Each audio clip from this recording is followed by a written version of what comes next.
नमस्कार, मैं रवीश कुमार। एक तो इतनी गर्मी है, ऊपर से अग्निपथ आ गया है। देश के कई जिलों में अग्निपथ के खिलाफ युवा इस भयंकर गर्मी में लथपथ सड़कों पर उतर आए हैं। कई हिंसा तो कहीं से लाठीचार्ज की खबरें हैं। क्या अब भी इन प्रदर्शनों को गोदी मीडिया की शब्दावली में कुछ लोगों का प्रदर्शन कहा जा सकता है? जैसा कि किसानों के आंदोलन को आज तक कुछ किसानों का आंदोलन कहा जाता है। क्या सरकार को कृषि कानूनों की तरह अग्निपथ योजना वापस लेनी पड़ सकती है? जिस तरह से हिंसा की खबरें आ रही हैं, चिंता में डालने वाली हैं। सरकार की हर बात ठीक से समझ जाने वाले युवा इस बात को ठीक से क्यों नहीं समझ पा रहे कि 4 साल की सेना की नौकरी उनके लिए ठीक होगी। भूतपूर्व होने के लिए लोग 40-40 साल नौकरी करते हैं, एक ही जगह काम करते रह जाते हैं, तब जाकर भूतपूर्व होने का सौभाग्य प्राप्त होता है।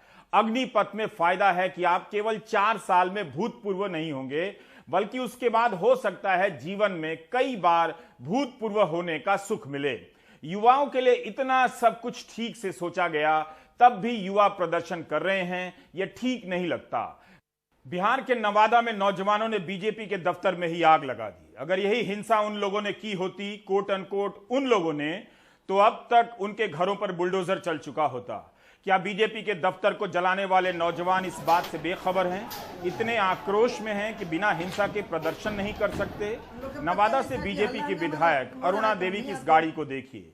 इसमें अरुणा देवी की गाड़ी का क्या कसूर है जिसे चोट पहुंचाई गई?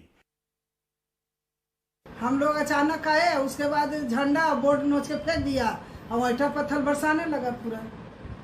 अभी भी ईंटा जो है 3-4 गो गाड़ी के अंदर है, शीशा पूरा चूर दिया, बॉडी चूर दिया, गाड़ी के अंदर बांस है और गार्ड के चोट लगा, ड्राइवर के लगा।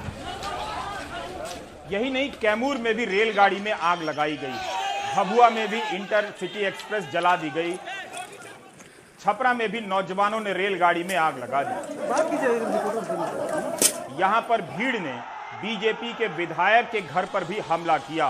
नौजवान उनकी छत पर चढ़ गए और वहां से बीजेपी का झंडा नीचे फेंक दिया।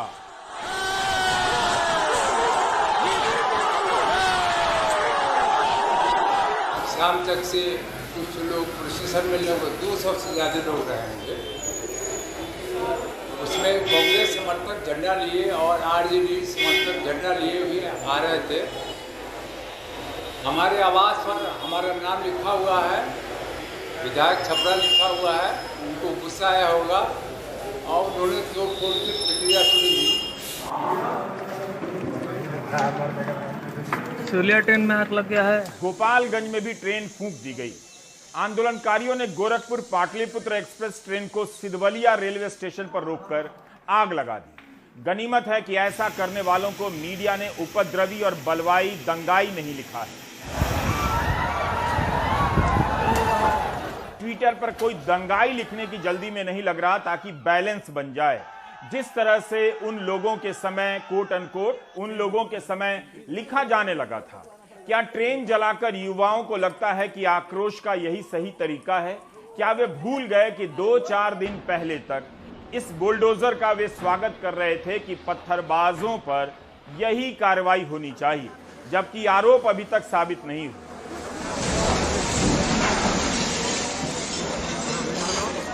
क्या रेल टैक्स पेयर की संपत्ति नहीं है? आरा के रेलवे स्टेशन पर तो बाकायदा पत्थरबाजी हुई है। इस तरह से ट्रैक से गिट्टियां उठाकर चलाई गई। प्लेटफॉर्म को तोड़कर युवाओं को क्या मिला है? बिहार में युवाओं पर काबू पाने के लिए कई जगहों पर पुलिस को लाठियां चलानी पड़ी। सवाल सेना में भर्ती का है और सजा रेल यात्री को मिले, यह ठीक नहीं। रेल पथ और रेल कोच को नुकसान पहुंचाना सरासर गलत है। क्या इन युवाओं को इतना भरोसा है कि हिंसा के बाद भी सरकार हर्जाना वसूली के केस नहीं करेगी, मीडिया उपद्रवी और पत्थरबाज नहीं लिखेगा, घर पर बुलडोजर नहीं चलेगा? Are you sure about this? Buxar, Jehanabad, Chatra, Gopalganj, Nalanda, Munger, Motihari, Chhapra सहित बिहार के कई जिलों में सेना की भर्ती की तैयारी करने वाले नौजवान भड़क उठे हैं। इन सभी को हिंसा से बचने की कोशिश करनी चाहिए। लोग आप लोग एकत्रित हुए हैं अपनी मांग के आलोक में कि मेरा यह मांग है, वो 4-5 यहाँ लाउड स्पीकर से अधिकारी समझा रहे हैं कि युवाओं को जो भी कहना है लिखित ज्ञापन में दीजिए। क्या सरकार इन ज्ञापनों को पढ़ती भी होगी? पहले बात सुनो सरकार। यूपी के कई जिलों से प्रदर्शन और हिंसा की खबरें हैं। अलीगढ़ में सोमना एनएच हाईवे पर युवाओं के द्वारा रोडवेज बस में जमकर तोड़फोड़ की गई। युवा पुरानी भर्ती प्रक्रिया को लेकर भी आशंकित हैं कि पूरी होगी या नहीं, क्या उसे भी अग्निवीर योजना के हिसाब से लागू किया जाएगा। बुलंदशहर में पुलिस ने बेहद हल्के बल का प्रयोग किया और संकेत दिया कि प्रदर्शन अनुशासित रहे और हिंसा ना हो।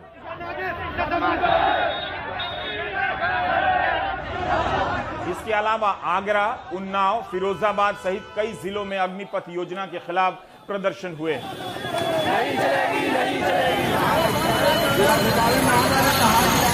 हरियाणा के रोहतक और पलवल में भी प्रदर्शन हुए। पलवल में प्रदर्शनकारियों ने डीसी ऑफिस पर पथराव कर दिया। पुलिसकर्मी घायल हो गए, पुलिस की गाड़ियां फूंक डाली गईं, पुलिस को अपनी रक्षा में लाठी चार्ज करने की नौबत आ गई। फायरिंग की भी खबर है।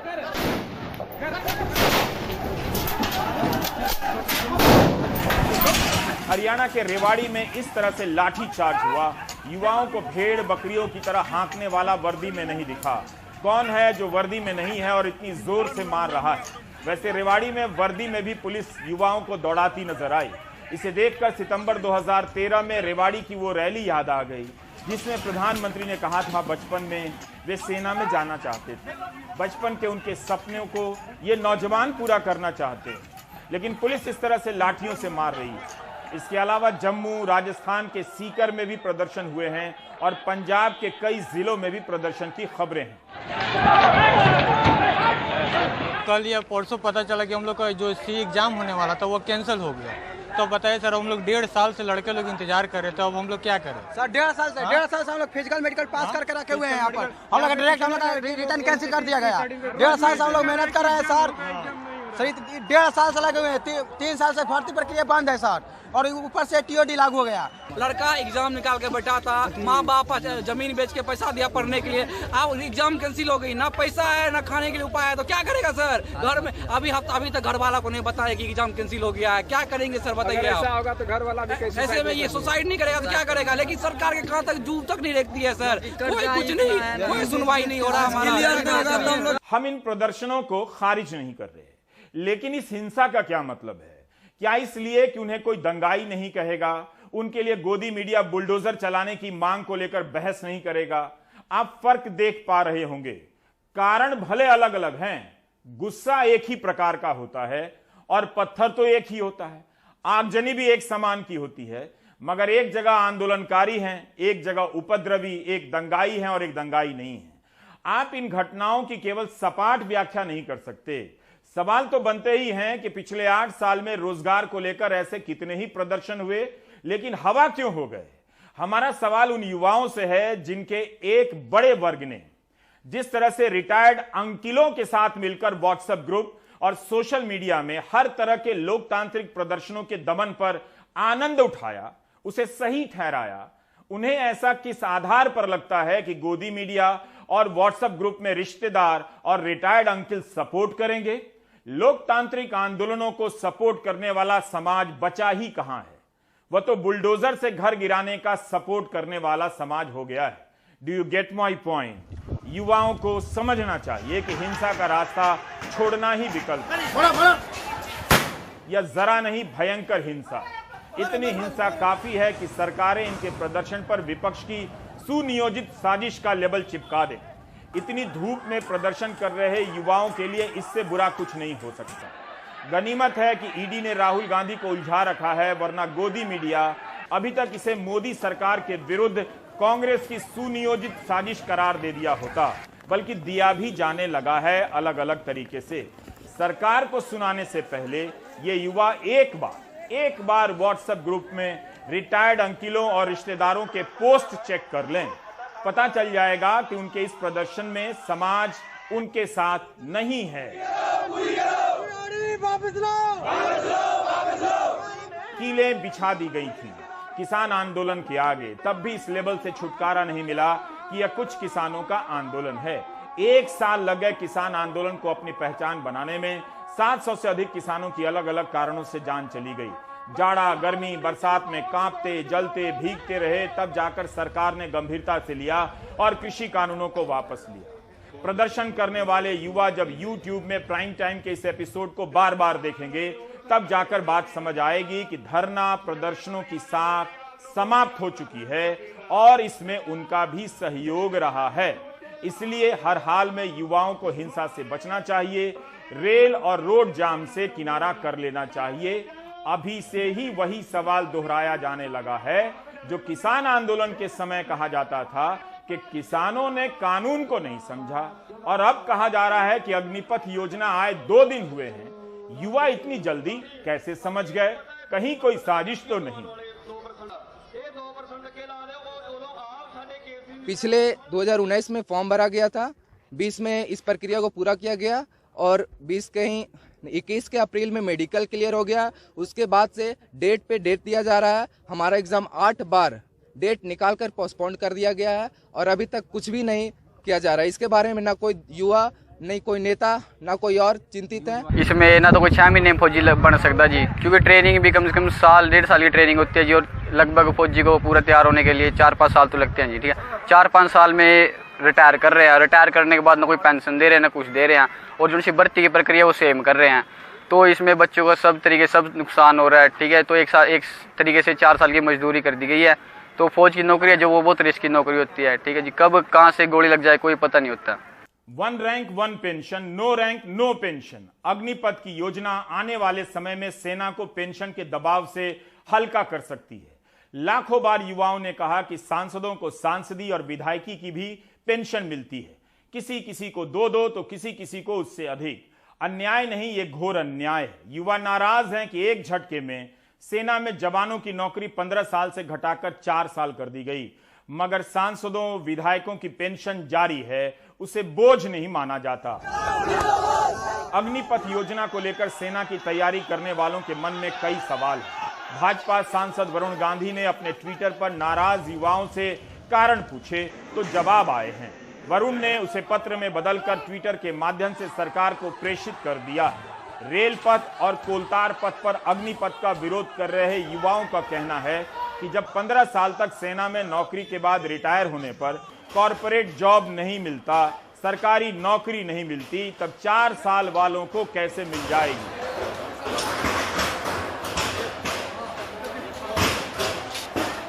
लोग बहुत गरीब घरों से आते हैं, अग्निवीर की सैलरी बहुत कम है, ये बात तो सही है। पीआईबी ने जो जानकारी दी है उसके अनुसार पहले साल में महीने की सैलरी 21,000 हाथ में आएगी, हर साल 2-2.5 हजार के करीब बढ़ेगी, दूसरे साल में 23,100 रुपए मिलेगी, चौथे साल में सैलरी 28,000 के करीब मिलेगी। युवाओं का कहना है कि ट्रेनिंग पर जो खर्चा होगा वो व्यर्थ चला जाएगा, क्योंकि 75% अग्निवीर निकाल दिए जाएंगे। हर साल 75% बेरोजगार होंगे। युवाओं में असंतोष और हताशा बढ़ने लगेगी। कौन हिसाब से 4 साल का नौकरी होगा, क्योंकि उसमें 8 महीना ट्रेनिंग होगा, उसमें 6 महीना छुट्टी होगा। तो हम लोग देश में क्या रक्षा करेंगे? 3 साल में क्या जानेंगे कि मेरा कहाँ पे देश बिगड़ रहा है और कहाँ पे सुधर रहा है? ये आपको निर्णय वापस लेना होगा। अगर हम लोग का पावर है, सरकार आपको बना भी सकते हैं और सरकार बिगाड़ भी सकते हैं। 30 साल की उम्र में क्रिकेट खिलाड़ी बिजली की गति से क्रीज पर भागते रहते हैं। कोई उनकी उम्र और क्षमता पर शक नहीं करता। फिर सेना को फुर्तीला बनाने के लिए 21 साल ही अंतिम सीमा है। इसे क्यों बेस्ट बताया जा रहा है? क्या 21 साल के बाद जवानों में बहादुरी का जज्बा खत्म हो जाता है, उनकी फुर्ती ढीली पड़ जाती है? एनसीईआरटी की किताब में परमवीर चक्र विजेताओं की उम्र देखी जा सकती है। सूचक ने एक औसत निकाला कि 21 परमवीर चक्र विजेताओं की औसत उम्र 30 साल के आसपास ठहरती है जब उन्हें परमवीर चक्र दिया गया। इस लिस्ट में 21 में से 11 विजेताओं की उम्र 30 या 30 से कुछ ज्यादा थी। 21 साल या उससे कम की उम्र के 2 परमवीर चक्र विजेता हैं। 41 साल की उम्र में भी परमवीर चक्र मिला है और 42 साल की उम्र में भी। बाना सिंह जी को तो 38 साल की उम्र में परमवीर चक्र मिला। परमवीर चक्र इस देश में बहादुरी का, वीरता का सर्वश्रेष्ठ सम्मान है। मेरठ से लेकर गहमर तक, झुंझुनू से लेकर बक्सर तक, अलीगढ़ से लेकर महेंद्रगढ़ तक कई राज्यों के कई जिलों में अग्निपथ के खिलाफ युवा सड़क पर उतर आए हैं। इन्हीं जिलों में युवा सेना में भर्ती की तैयारी में दधीची ऋषि की तरह हड्डी हड्डी गला देते हैं। आज हबीब आरा में थे। आरा के इस मैदान में सुबह सुबह 200 नौजवानों की टोली भर्ती की तैयारी में लगी थी। प्रदर्शन भी हो रहे हैं मगर तैयारी भी चल रही है। सवाल है कि क्या युवा अग्निवीर के लिए होने वाली 46,000 भर्तियों का बहिष्कार कर देंगे? ऐसा तो अभी तक किसी ने नहीं कहा, लेकिन जब आप इन युवाओं की लगन को देखेंगे तभी समझ पाएंगे कि 4 साल की नौकरी की इस क्रांतिकारी योजना ने इनके सपनों को ध्वस्त कर दिया है। देश भर में इसी तरह से नौजवान तैयारी करते हैं। राजस्थान के सीकर और झुंझुनू जाकर देखिए तो पता चलेगा कि सेना में भर्ती होने का सपना केवल नौकरी का सपना नहीं है। बहुत सारे युवा पुरानी निकली हुई भर्तियों को लेकर भी सवाल कर रहे हैं कि उनकी तैयारी में कई साल खप गए, अब उन भर्तियों का क्या होगा। मैं भी एक बिहार का ही लड़का हूं और एक सब कोई जैसे हम लोग गरीब परिवार के ही लड़के हैं। कोई बड़ा नेता होता का तो कोई लड़का नहीं है। हम लोग को देखिए सर 5 साल इसे हम लोग का कोई आर्मी एक सपना है, हम लोग का जुनून है, जज्बा है हम लोग का कि आर्मी ज्वाइन करेंगे, देश की रक्षा करेंगे। एक देशभक्ति है। पैसा कमाना होता था और भी कई जगह था हम लोग के लिए। आप हम लोग का जो ये 4 साल का जॉब दिए उसके जगह पे 25 साल कर देते हैं। 40,000 की जगह हम लोग को 20,000 देते हैं। हम लोग पैसा का कोई भूखा नहीं है, लेकिन हाँ जो हमारा हक है वो देना चाहिए। 4 साल 5 साल से तो लड़का दौड़ते दौड़ते अपना शरीर को खून को पसीना में बहा दे रहा है। उससे क्या होगा? 4 साल तैयारी करो, 5 साल से तैयारी करो और उसके बाद क्या करो? 4 साल का जॉब करो। उसके आगे क्या करेंगे हम लोग आगे जाके? कि बोल रहे हैं कि 4 साल ये और भी देश है अदर्स कंट्री किया है, तो अदर्स कंट्री के देखते हुए चलना है आपको। अपना रास्ता खुद बनाइए मोदी जी। लड़का जब खुद अपने मेहनत से आर्मी के लिए जाता है, कभी पता है कि वो लड़का कैसे आर्मी बनता है? उसके लिए कितना मेहनत करना पड़ता है। 4 बजे 3 बजे उसकी सुबह होती है। दोपहर 40 डिग्री सेल्सियस में लोग कूलर में बैठते हैं और एसी में बैठते हैं। उस समय दोपहर में कई लड़का दौड़ता है, सुबह दौड़ता है, शाम दौड़ता है, दोपहर दौड़ता है। 3 टाइम दौड़ कर कलेजा सुखा लेता है अपना आप को। इसका एक जुनून है, एक जुनून है हम लोग का। कितने लड़का तो बिजनेस छोड़कर, हम खुद बीएड का एडमिशन कराए हुए, हम छोड़कर आर्मी ज्वाइन करना के एक शौक है हमारा कि आर्मी ज्वाइन करेंगे। सदन में बैठे सदन वीरों ने 40 डिग्री सेल्सियस के एसी के तापमान में बैठकर -40 डिग्री और 16 डिग्री पे एसी में बैठकर और सदन वीरों ने अग्निवीर का नाम दे दिया। और उसका वर्क कितना घटा दिया? 17 साल से 4 साल। एक वेल ट्रेंड आर्मी को तैयार होने में, एक सोल्जर को तैयार होने में कितने दिन लगते हैं? मिनिमम 3 साल। एक वेल ट्रेंड सोल्जर 3 सालों में तैयार होता है और आप कितने दिनों का वर्क दे रहे हैं? हमने 4 साल। हमें ट्रेनिंग कितने दिनों की दी जा रही है? इनके प्रेस रिलीज में लिखा हुआ है कि 10 सप्ताह से 6 महीने तक ट्रेनिंग दिया जाएगा। और उस ट्रेनिंग को देखकर आप हमें अरुणाचल के और पाकिस्तान के बॉर्डर भेजिएगा, जहाँ की अभी तनाव की स्थिति बनी हुई है। क्या करेंगे हम? चीन की ट्रेंड आर्मी और पाकिस्तान की ट्रेंड आर्मी के आगे 6 महीने की ट्रेनिंग लेके जाके मरेंगे? मोदी जी ये बताइए कि आपको तो जाना नहीं है, जाना तो हम जैसे बच्चों को है ना। North Atlantic Treaty Organization NATO की वेबसाइट पर 2017 की एक रिपोर्ट है।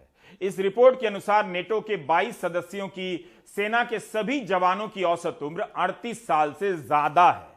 जो सैनिक मोर्चे पर तैनात है उनकी औसत उम्र 35 साल से अधिक है।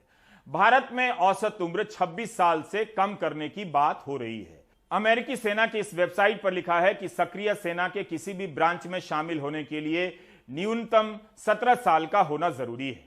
थल सेना के लिए उम्र 35 साल, नेवी, नौसेना और वायुसेना के लिए उम्र 39 साल है। स्पेस फोर्स में 39 साल की उम्र है। यह स्पष्ट नहीं कि प्रवेश करने की अधिकतम आयु 39 साल है या सेना में बने रहने की अधिकतम आयु 39 साल है। ब्रिटेन में सेना में भर्ती होने के लिए न्यूनतम आयु 16 साल है और अधिकतम 36 साल। यूक्रेन युद्ध के कारण रूस ने तो अधिकतम आयु सीमा ही समाप्त कर दी है ताकि ज्यादा से ज्यादा लोग सेना में शामिल हो सके। 40 साल से अधिक के उम्र वाले भी सेना में शामिल हो सकते हैं। पुतिन ने हाल ही में ऐसे कानून पर दस्तखत कर दिए। इसके पहले रूस में सेना में शामिल होने की न्यूनतम आयु 18 साल और 40 साल तक अधिकतम सेना में इस उम्र के लोग रह सकते थे।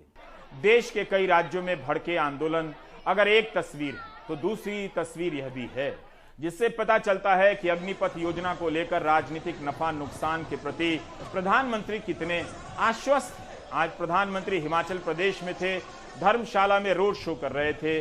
हिमाचल प्रदेश से भी लोग सेना में जाते हैं, लेकिन यहाँ उनकी लोकप्रियता बता रही है कि आने वाले दिनों में जो नौजवान प्रदर्शन कर रहे हैं वे अग्निपथ योजना की खूबियों को समझ जाएंगे। वही तो कहा करते हैं कि मोदी जी ने किया है तो कुछ सोच कर किया होगा। इसी आधार पर नोटबंदी का समर्थन भी किया गया, तो अब अग्निपथ का समर्थन क्यों नहीं कर सकते, इसकी उम्मीद रखनी चाहिए।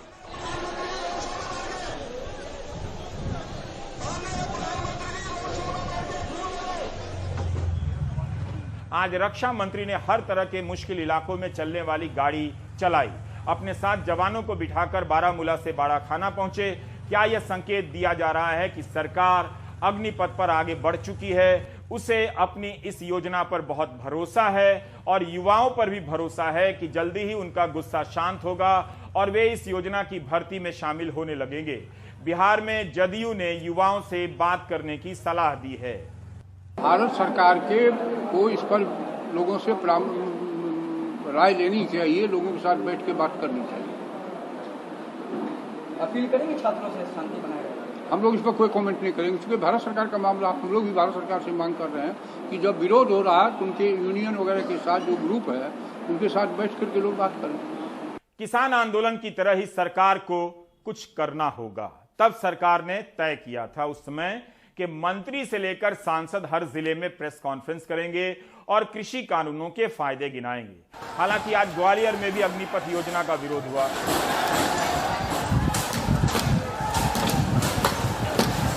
नरेंद्र मोदी जी जिंदाबाद। लेकिन कृषि कानूनों के समय किसान सम्मेलन शुरू हो गया था, जिसमें उन किसानों को भी लाया गया जो किसी ना किसी योजना के लाभार्थी रहे। इन युवाओं में भी कोई ना कोई लाभार्थी होगा, उन्हें लाकर अग्निपथ की योजना समझाई जा सकती है। क्या इस बार भी बीजेपी अपने सांसदों को और सरकार में अपने मंत्रियों को उन जिलों में भेजेगी जहां के युवा सेना में भर्ती की तैयारी करते हैं, ताकि नौजवानों का गुस्सा शांत हो? और हमारा नेता सरकार की तरफ से सूत्रों के हवाले से सवालों के उत्तर भेजे जाने लगे हैं। इसमें सरकार ने बताया है कि यह बात सही नहीं है कि अग्निपथ योजना से भविष्य असुरक्षित होगा। जादुई सूत्रों के अनुसार 4 साल बाद जो नौजवान उद्यमी बनना चाहेंगे उनके लिए वित्तीय पैकेज और बैंक से कर्ज की योजना है। जो आगे पढ़ना चाहते हैं उन्हें 12वीं कक्षा के बराबर सर्टिफिकेट दिया जाएगा और आगे की पढ़ाई के लिए ब्रिजिंग कोर्स होगा। जो नौकरी करना चाहते हैं उन्हें CAPF यानी केंद्रीय सशस्त्र पुलिस बलों तथा राज्य पुलिस में भर्ती में प्राथमिकता दी जाएगी। अन्य क्षेत्रों में भी उनके नौकरियों के कई अवसर खोले जा रहे हैं। क्या यह जवाब काफी है कि अग्निवीर की भर्ती पुरानी भर्ती की तुलना में ज्यादा होगी? भर्ती की संख्या का सवाल तो है, लेकिन युवाओं का मूल सवाल है कि 4 साल के लिए भर्ती क्यों हो रही है? वे 4 साल बाद निकाले जाने के लिए तैयार नहीं है। सूचना प्रसारण मंत्रालय ने भी एक पोस्टर जारी कर अग्निपथ की खूबियां बताई हैं। बीजेपी के प्रवक्ता भी इस पोस्टर को ट्वीट कर रहे हैं। इसमें बहुत अच्छे से समझाया गया है कि 4 साल के अनुशासित जीवन के बाद 24 साल की उम्र का व्यक्ति अन्य की तुलना में नौकरी पाने के लिए हमेशा एक बेहतर विकल्प होगा। हमारा सवाल है, तो क्या सेना की भर्ती को स्किल डेवलपमेंट सेंटर के तौर पर बना दिया जाएगा? तीसरा पॉइंट है जो बहुत जोरदार लगा। मेरा दावा है कि इसे सुनते ही आग बबूला छात्र बगुला भगत बन जाएंगे। तीसरे पॉइंट में कहा गया है कि 4 में से 1 को पक्की नौकरी मिलेगी। करियर में एब्जॉर्प्शन का चांस क्या कम है? पता नहीं हिंदी के पर्चे में एब्जॉर्प्शन क्यों लिखा है, लेकिन इसका मतलब यही है कि 4 में से 1 को पक्की नौकरी मिल जाएगी। ये बहुत है। चौथा पॉइंट भी उससे शानदार है। इसमें तो उल्टा सवाल पूछा गया है कि कितने लोगों के पास 21 से 24 साल के बीच 12 लाख की पूंजी जमा होती है। इसके बाद समझने के लिए कुछ नहीं रह जाता। वैसे सूचना प्रसारण मंत्रालय के ट्विटर पर जाकर आप और भी पॉइंट देख सकते हैं और समझने का सुअवसर प्राप्त कर सकते हैं। सूचना प्रसारण मंत्रालय की तरफ से जारी यह पोस्टर पढ़ लेने के बाद अगर किसी को समझ ना आए तो वह पक्का गोदी मीडिया नहीं देखता होगा। इतनी अच्छी तरह से समझाया गया है कि पूछिए मत।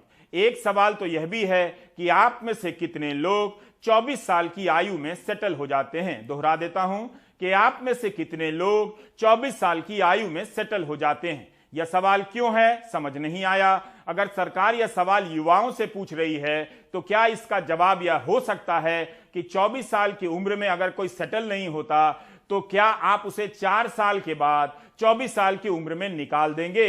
यही वो तर्क है जिसे व्हाट्सएप ग्रुप में रिटायर्ड अंकिल तुरंत स्वीकार कर लेंगे, फॉरवर्ड कर देंगे।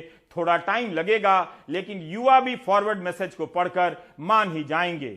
उद्योगों की महान संस्था फिक्की ने भी ट्वीट कर सरकार की इस नई योजना का स्वागत किया है। फिक्की ने कहा है कि इस योजना से उद्योगों के लिए अनुशासित और कौशल से लैस युवा मिलेंगे। कोई नहीं पूछ रहा कि 2015 से चल रहा स्किल इंडिया अभियान कहां चला गया, उससे कौशल युक्त युवा उद्योगों को क्यों नहीं मिला, जो अब सेना के रास्ते से अनुशासित और कौशल युक्त युवाओं का बहाना बनाया जा रहा है। सूत्रों के हवाले से बताया जा रहा है कि पिछले 2 वर्षों से पूर्व सैन्य अधिकारियों के साथ विस्तार से चर्चा की गई। यह प्रस्ताव मिलिट्री ऑफिसर विभाग में मिलिट्री अफसरों द्वारा तैयार किया गया। यह विभाग सरकार ने ही गठित किया है। खतरों से आंखें मिलाने का हो जुनून। कई पूर्व सैन्य अधिकारियों ने इस योजना को स्वीकार किया है, सराहा है। सरकार ने हल्के में लिया होता तो इसके लॉन्च पर रक्षा मंत्री के साथ साथ सेना के तीनों प्रमुख नहीं आते। इतनी विस्तृत प्रेस कॉन्फ्रेंस बहुत कम होती है। सेना के तीनों प्रमुखों का साथ आना बता रहा है कि सरकार अग्निवीर योजना से पीछे नहीं हटेगी। संकल्प कर। अगर कहा जाता है कि 20 लाख जो डिफेंस के पेंशनर्स हैं, उस पर 6 लाख तो विधवाएं हैं, तो अगर उससे तकलीफ होती है तो 52 लाख जो सेंट्रल गवर्नमेंट एम्प्लॉइज हैं वहां ऐसा काम क्यों नहीं होता? वो तो दुगना है पेंशन एक्सपेंडिचर। और ये जो 20 लाख डिफेंस के पेंशनर्स हैं, उस पर 6 लाख तो सिविलियन पेंशनर्स, वो कोई फौजी नहीं। तो अब ये एक तो वो है। अगर दूसरी तरफ से देखें तो यूथ प्रोफाइल, जो युवा प्रोफाइल है, वो 32 साल से 25 साल तक मतलब कम होगी। एक कॉम्बिनेशन होगा, लंबी दूरी की सर्विस होगी और शॉर्ट ड्यूरेशन की सर्विस होगी। और सबसे बड़ा सवाल जो उठता है, एक युवा जो फौज में आएगा वो अनसर्टेनिटी में आएगा कि क्या मैं परमानेंट रहूंगा कि क्या मेरा ये शॉर्ट टेन्योर रहेगा। तो उससे, उसके बर्ताव से, उसके अप्रोच से, ओरिएंटेशन में काफी प्रभाव, एक तरीके का प्रभाव हो सकता है। तीनों सेनाओं के लिए ये उतना ही फायदेमंद है।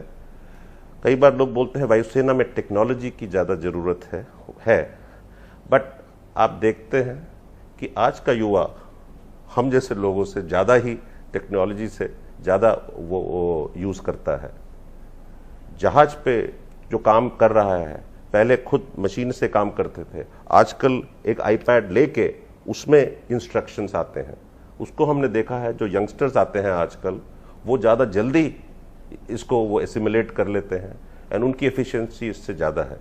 इसीलिए इन अग्निवीरों को भर्ती करके हमारी efficiency both operational, maintenance, administration के तौर और बढ़ेगी। राष्ट्रीय लोकदल और राज्यसभा सांसद जयंत चौधरी विश्नोई ने ट्वीट किया है कि वे इस मुद्दे पर पश्चिम उत्तर प्रदेश के इलाकों में युवा पंचायत करने जा रहे हैं। जयंत ने मांग की है कि सरकार अग्निपथ योजना वापस ले। राजद नेता तेजस्वी यादव, कांग्रेस नेता राहुल गांधी और प्रियंका गांधी ने अग्निपथ योजना के विरोध में ट्वीट किए हैं। राहुल ने लिखा है कि ना कोई रैंक, ना कोई पेंशन, ना 2 साल से कोई डायरेक्ट भर्ती, ना 4 साल के बाद स्थिर भविष्य, न सरकार का सेना के प्रति सम्मान। देश के बेरोजगार युवाओं की आवाज सुनिए, इन्हें अग्निपथ पर चलाकर इनके संयम की अग्नि परीक्षा मत लीजिए। प्रधानमंत्री जी, जिन नौजवानों के लिए इस योजना को बनाया है वही सड़कों पर आ रहे हैं, इसका घोर विरोध कर रहे हैं, उनके भविष्य को अंधकार में जाते हुए वो देख रहे हैं। मैं चाहूंगा कि सरकार इस स्कीम को वापस ले और इस प्रकार की योजना बनाने से पहले विचार विमर्श हो।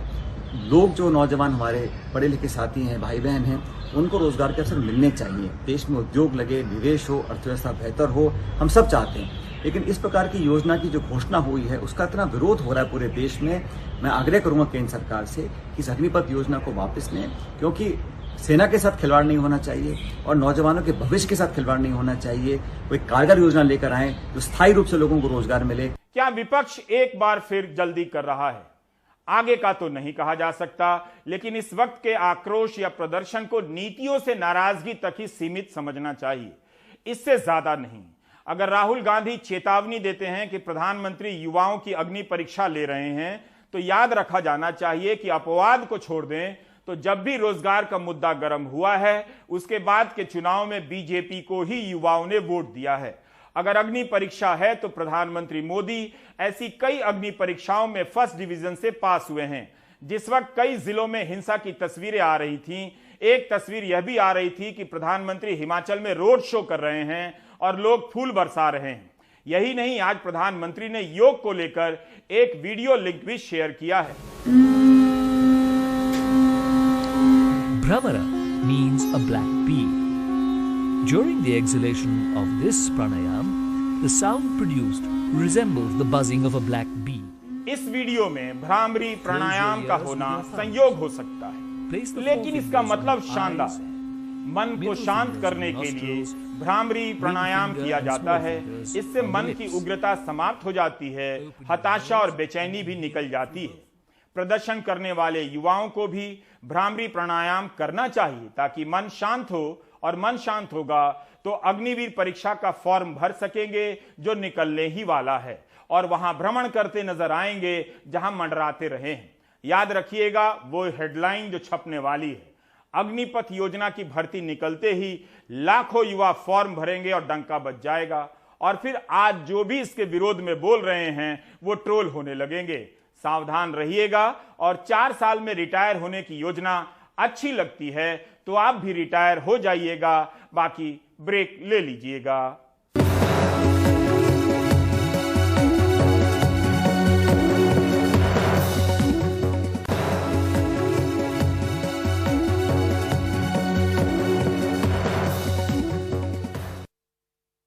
क्या बुधवार को दिल्ली के कांग्रेस मुख्यालय में दिल्ली पुलिस की सक्रियता सीमा पार कर गई और गेट पर जो धक्का मुक्की हुई उसमें कई पत्रकारों को चोटें भी आई हैं।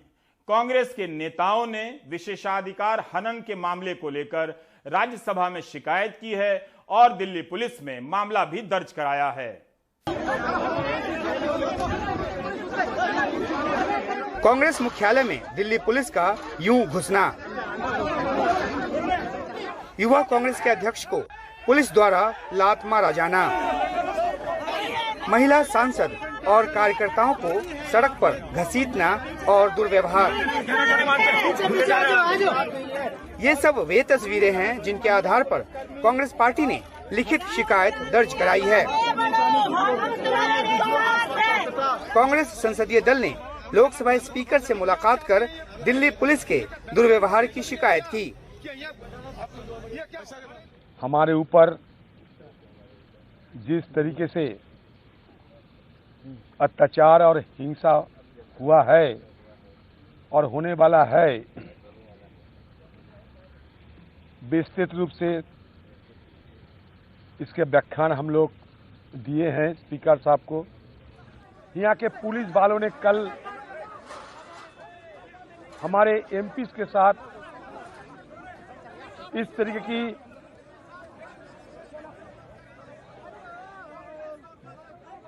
बर्ताव किए हैं कि लगता है हम सारे कांग्रेस की एमपीज और कांग्रेस की कार्यकर्ताएं आतंकवादी बन चुके हैं। कांग्रेस के राज्यसभा सांसदों के दल ने वेंकैया नायडू से मुलाकात कर संरक्षण की मांग की। We have appealed to the honorable chairman to take action. हमने माननीय सभापति से कहा है कि वो विशेष अधिकार हनन के मामले में कार्रवाई करें और कानून को अपना काम करने दें। ये मामला विशेष अधिकार समिति के पास जाना चाहिए और इसकी जांच होनी चाहिए। वे किसी भी नागरिक के साथ इस तरह पेश नहीं आ सकते, चुने हुए नुमाइंदों के साथ तो कतई नहीं, जैसा उन्होंने हमारे साथ किया है।